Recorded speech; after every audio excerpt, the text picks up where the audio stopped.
Guys India versus Sri Lanka మధ్య మూడవ ODI match అయితే ఆగస్ట్ 7వ తారీఖు మధ్యాహ్నం 2:30 ఆర్ ప్రేమదాస స్టేడియం కొలంబోలో అయితే జరగబోతుంది. ఈ రెండు టీమ్స్ మధ్య ఈ మ్యాచ్ చాలా అంటే చాలా ఇంపార్టెంట్ అండ్ క్రూషియల్ కూడా. ఈ మ్యాచ్ లో శ్రీలంక విజయం సాధిస్తే సిరీస్ ని తమ కైవసం చేసుకుంటుంది. అదే ఇండియా విజయం సాధిస్తే సిరీస్ కూడా టై అవుతుంది. ఇక లేట్ చేయకుండా కంటెంట్ లోకి వెళ్తే ప్రేమదాస స్టేడియం పిచ్ రిపోర్ట్స్ గురించి మాట్లాడుకుందామంటే ఇది బ్యాటింగ్ పిచ్ అండ్ బౌలర్స్ కి కూడా అడ్వాంటేజ్ గానే ఉంటుంది. అండ్ ఈ వెన్యూలో ఫస్ట్ బ్యాటింగ్ చేసిన టీం కే బాగా అనుకూలంగా ఉంటుంది. ఆల్రెడీ లాస్ట్ వీడియోలో కూడా మనం చెప్పుకున్నాం. అలాగే ఈ వెన్యూలో ఇప్పటి వరకు టోటల్ గా 81 మ్యాచెస్ జరిగాయి. అందులో ఫస్ట్ బ్యాటింగ్ చేసిన టీం 53% విన్ అయ్యింది.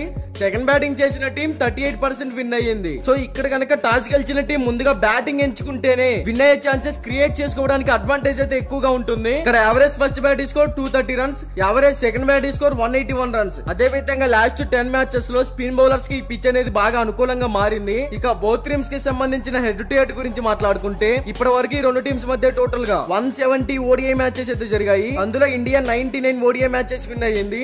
శ్రీలంక టీం కేవలం 58 ఓడిఐ మ్యాచెస్ మాత్రమే విన్ అయ్యింది. So head to head records లో కూడా ఇండియా అయితే పై చేయి. ఇక బోత్ టీమ్స్ యొక్క ప్లేయింగ్ 11 గురించి మాట్లాడుకుంటే Sri Lanka team playing 11 Pathum Nissanka, Avishka Fernando, Kusal Mendis, Samarawickrama, Charith Asalanka, Janith Liyanage, Dunith Wellalage, Kamindu Mendis, Akila Dananjaya, Jeffrey Vandersay, Asitha Fernando. Indian team playing 11 Rohit Sharma, Shubman Gill, Virat Kohli, Shivam Dube, Axar Patel, Shreyas Iyer, KL Rahul, Washington Sundar, Kuldeep Yadav, Mohammed Siraj, Harshdeep Singh.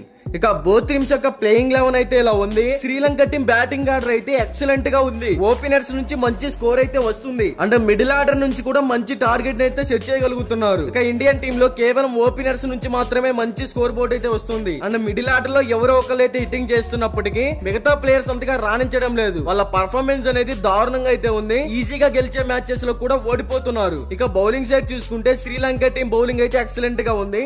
జెఫ్రే వండర్సే ఒక్కడే 6 వికెట్లు తీశాడు. ఇండియన్ టీం మెయిన్ వికెట్స్ 6 వికెట్లు అయితే తీశాడు అండ్ మంచి ఫామ్ లో ఉన్నాడు.